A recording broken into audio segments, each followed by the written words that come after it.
Greetings, my friends. Welcome to the Grit and Equity Talks podcast with yours truly, Dr. India White. I'm thrilled to be here with you guys. I want to wish all of the women a happy International Women's Day. That's on March 8th, but I want to celebrate women all month. But as we continue to move forward, before we get into the fun of that, I do want to make some announcements. First things first, the Grit and Equity Talks podcast with Dr. India White will be featured on Factor EDU Network, hosted by Dr. Matthew Joseph, and you can find it on Spotify. I also want to remind you to also follow my social media channels because you can find it there. Facebook is Miss India White. LinkedIn is The India White. Twitter is Indie Speak and Teach. Instagram is Indy238. YouTube is India White 123. And TikTok is Dr. India White. I also want to encourage you to check out the website, www.india-white.com, for some books and blogs and to schedule me for whether it's a speaking event or a coaching event, however we can work together to bridge the gap. I wanted to remind you guys also of some upcoming events. I'm excited to be speaking this week to math coaches with my friend TJ. We will talk about coaching for grit. And then I also am excited about speaking at the Vermont Council of Teachers of Mathematics annual conference at the end of the month. Can't wait to see you guys there. Please check out the Grit mini workshop whenever you get a chance on the Grassroots Workshops website. Thank you so much for your support and that. And then, of course, this show is usually if you're trying to close the achievement gap, but you're having some classroom management issues or your students just aren't motivated to do work, then you can join me on this show. We'll talk about some various issues to help our students and teachers alike on the Grit and Equity Talks podcast. So thanks again for joining me. I said I do want to go ahead and start talking about women in the show. I want to take the time to celebrate gritty women. And the reason why I want to do this is because this is a month where we do highlight women all over the world that have made some phenomenal contributions in various areas. So because the show, does tailor to math, education, things like that, I will try to stick to those areas, but I will possibly also venture out and talk about other women that are just amazing in their own right. And so thanks so much for participating with me in this. I do want to go ahead and share some of these women that I was able to find for you guys. And so I'll start here. It says great women of mathematics. So we have here Sophia. I cannot pronounce her last name. And then you have some other women here. This says Hypatia of Alexandria. So she was a Greek mathematician and she was an astronomer and a philosopher in the 4th and 5th century of Egypt, recognized for her commentaries on prominent mathematical works of her time. So that was a while back, but she was amazing. And so, yeah, so awesome. Give her flowers, right? Now I want to focus on the next one here. This says Maria Agnesi from 1718 to 1799, hundreds of years before we were here. Maria was an Italian mathematician, philosopher, theologian, and a humanitarian, best known for her seminal text on mathematical analysis, analytical institutions. All right. They do have some books here for her. There's a biography and whatnot, so you could check her work out. I also want to honor another one, Sophie Germain.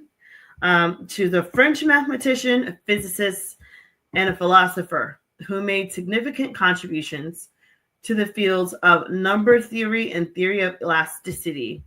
She's the first woman to participate in the sessions at the French Academy of Sciences. Wow.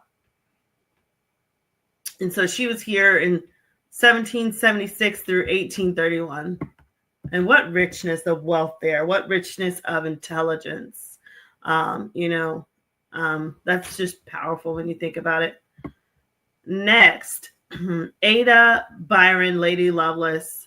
So she was an English mathematician, a scientist, A writer, she was known as the prophet of the computer age for her visionary ideas regarding potential uses of computational machines. So she was here from 1815 to 1852. Okay, so give her flowers. Now I want to go to the next one. Florence Nightingale, from 1820 to 1910, was a English social reformer. She was a nurse and a statistician who employed new techniques of statistical analysis in her efforts to ameliorate unsanitary hospital conditions. Wow. Very nice. I think it's very impressive because, sometimes you think of the older days and it's easy to assume that these people weren't as forward thinking or weren't as gritty because it was a previous time era. But looking at these things, they definitely were, I think, ahead of their time. All right, look here. Sophia Cava, I'm not going to butcher their name. Yeah, I'm not going to butcher that. Is it Kovalevskaya? So this is a Russian mathematician who made noteworthy contributions to the field of analysis. I wish I would have known about these people. Partial differential equations. I mean, goodness. I wish I was taught about this when I was working on DiffEq. Because, when you're working on differential equations, it feels very like it just almost feels like women wouldn't pioneer something like that. But look here, so for all of you out there in college working on differential equations, here you go. She's got some books, The Mathematics of Sonia Kovalevskaya, I think. Kovalevskaya, I don't know. A Convergence of Lives. Okay, and it's all these. Awesome. Well, that's impressive. Here, Amy Amalie Noether, I guess. This is she was a German mathematician who was known for her landmark contributions to abstract algebra. What? I am shocked because I took these courses, at University of Florida, Go Gators, but I would have never thought that, and maybe that's a bias. I would have never thought a woman would have contributed to abstract algebra, to differential equations, like all this. So this is powerful to know. And like the one thing that keeps coming to me, I wish I would have known about Emmy and the other ones when I was majoring in math, because it would have brought comfort to my heart that this was not just a male-dominated field, but that there were women who literally were pioneering these subjects. I mean, look at this. Emmy is known for abstract algebra and theoretical physics. Wow. I mean, this is amazing. I mean, this is like, wow. In the 1800s. 1882 to 1935. Wow. Wow. Wow. I mean, these women were geniuses, Okay, next one. Euphemia Lofton Haynes from 1890 to 1980. Look at this. She's an American mathematician and educator, first African-American woman to earn a PhD in math in the 1890s through 1980s. Wow. Pretty powerful. That's pretty powerful. And so a book on display, determination of sets of independent conditions characterizing certain special cases of symmetric correspondence. Her other book, another book where she's referenced, I guess it says, Change is Possible, Stories of Women and Minorities in Mathematics. And then I guess they reference her from pages 93 to 99. Awesome, awesome, awesome. Euphemia Lofton Haynes. Awesome. All right, let's keep going. Mary Cartwright, 1900 to 1998. A British mathematician known for her research in analytical function theory. for the distinction of being the first woman mathematician elected as a fellow of the Royal Society of England. Wow. Amazing. And that was in the 1900s. So I don't know about you, but like reading this, I feel I'm having like an epiphany. I'm having a moment because, I'm not gonna lie. It seems like society is kind of like lied to us and it made us think that like women are okay in math, but we're not a pioneer or, abstract algebra or physics or, and so you get that tone of women like know your place. Seems like there's a little bit of gender bias there, but when you make room for someone like, these women that we mentioned, it's just powerful. Because these women were gritty and they were doing amazing things when I'm sure they had little to no support. I mean, you're talking 1700s, 1800s, but they still did it anyway. It's like they were just gifted with a brain and they used it. And now we get to benefit off of their work, their contributions, and their intelligence. So kudos to all of those women and their families. And, hopefully, some of us out here can emulate some of the greatness of those women because I think it's impressive. All right, now I want to go into another one. This is from NASCO Education. It says 6 women in mathematics. 6 women in mathematics your students should know about. So it says for decades, the gender gap in mathematics has been a topic of conversation, even though women make up nearly half of the U.S. workforce. According to the U.S. Census Bureau, they're still underrepresented in STEM jobs, especially in mathematics. So despite facing challenges like gender stereotypes, lower wages and salaries, harassment, and the lack of recognition, many women in mathematics history broke down barriers with their achievements. Still many barriers to go. So here they have the same lady, Hypatia of Alexandria, born between 350 and 370 AD in Egypt. She collaborated with her father on classical math works, translating them and incorporating explanatory notes, and taught students from her home. Look at this. She made several advances in math, namely her work on conic sections and developing concepts of ellipses, parabolas, and ellipses by dividing cones into planes. My goodness, look at this, y'all. Look at this. I mean, to the math dorks, look. I am just speechless. Whew, I am speechless. Wow. Okay, so we looked at Sophie Germain. And so here they're talking about her again. I want to keep going, so I'm going to see if there's another. They talked about Euphemia again. She earned her doctorate in math in 1943. Wow. The first doctorate in math is in 1943. That says a lot. Makes you think. And then it says she spent over 45 years teaching math to elementary, high school, and university students. She was appointed to District of Columbia Board of Education. So all of you guys that are part of that, listen there. Starting in 1960, and she was president of that body from 1966 to 1967. During her time on the Board of Education, she fought racial segregation within the school system and supported a lawsuit to desegregate. Wow, look at that. The school system. Wow. That was just in the 60s. Wow. Very interesting. And then, of course, they have Emily Noether again. Amazing, amazing, amazing, amazing. Florence Nightingale. Okay. So she was a prophetess in the development of applied statistics. Yeah. So she's remembered for her work, again, of hospital sanitation.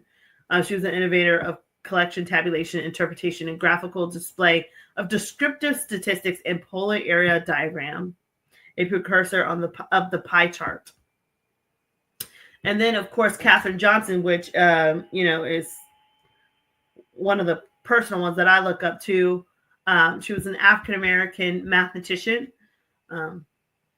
who calculated and analyzed the flight paths of many spacecrafts in orbit during her time at NASA.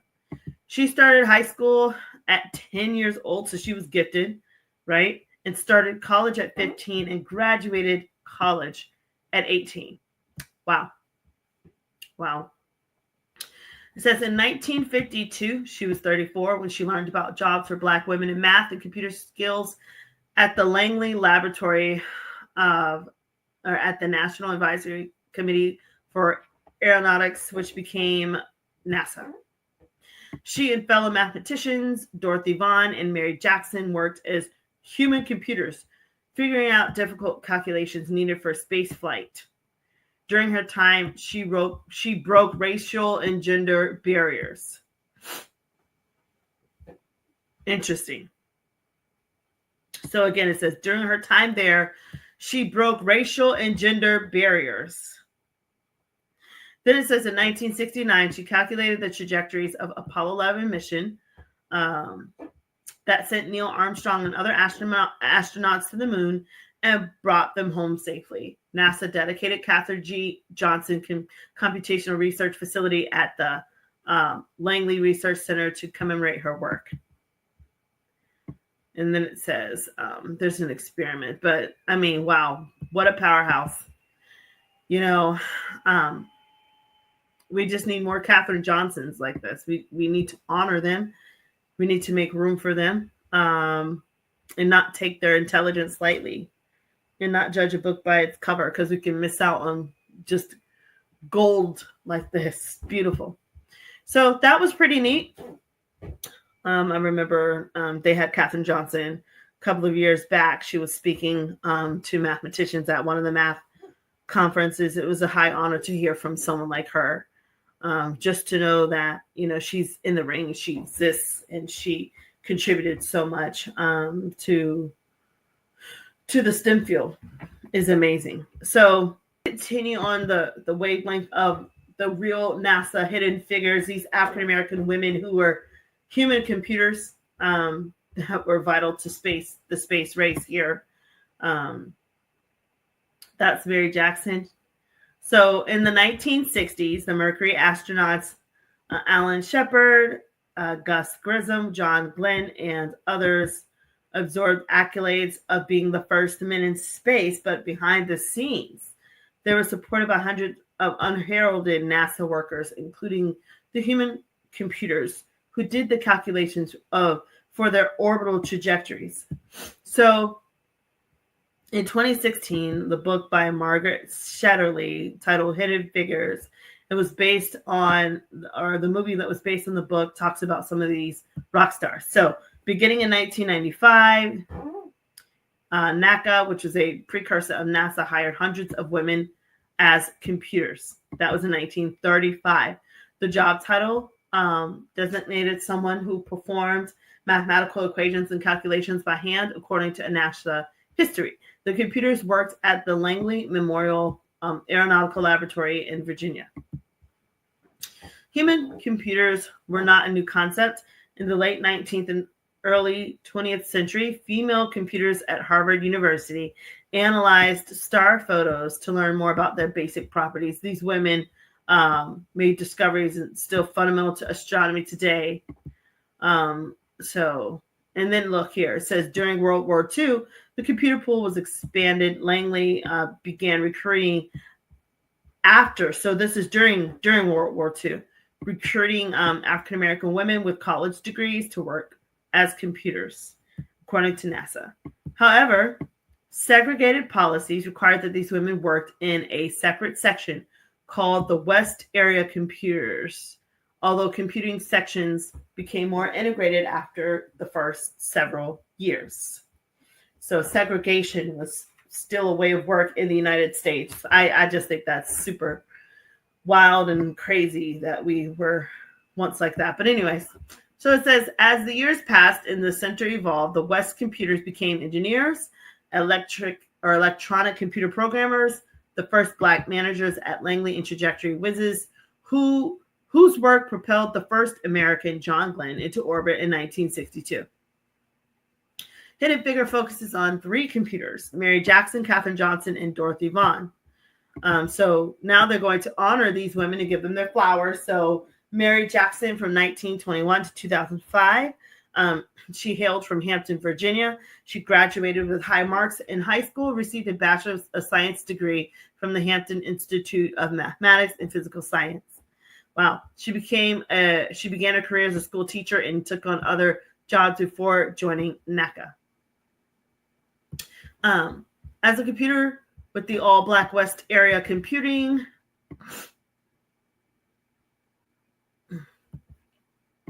as a computer with the all-black West area computing section, she was involved with wind tunnels and flight experiments.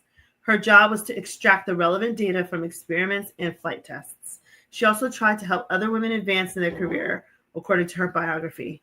She discovered that occasionally it was something as simple as the lack of a couple of courses, or perhaps the location of an individual, or perhaps assignments given to them, and of course, the ever-present glass ceiling that most women seem to encounter. Very interesting, I guess. So after 30 years with NACA and NASA, Jackson, she became equal opportunity specialist to help women and minorities. Wow, that's after 30 years. Then she retired from NASA in 1985. Wow. Then Katherine Johnson, born in 1918. So she attended high school, West Virginia State College on that college campus by age 13, and was in college by age of 18. She graduated with the highest honors and started working as a school teacher in 1937. Wow. From school teacher to literally helping people get on the moon. That's awesome. So it says 2 years later, the college chose to integrate its graduate schools. Johnson and 2 male students were offered spots. She enrolled. She left to have children. Wow. She was a mom and all. This is amazing. So let's skip down a little bit. So it says her life quickly changed after the Soviet Union launched their first satellite in 1957. And so then they're talking about these lecture series.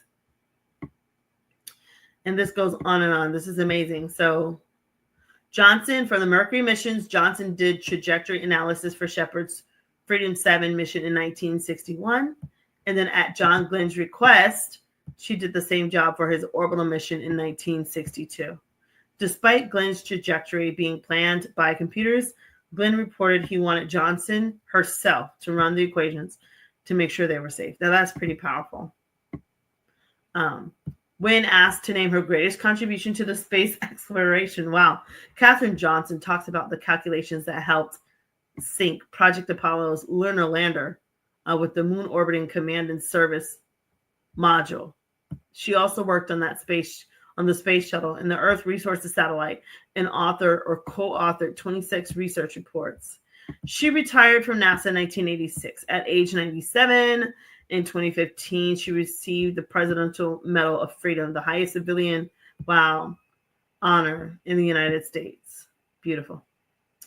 Dorothy Vaughan, from 1910 to 2008, joined the Langley Memorial Aeronautical Laboratory in 1943.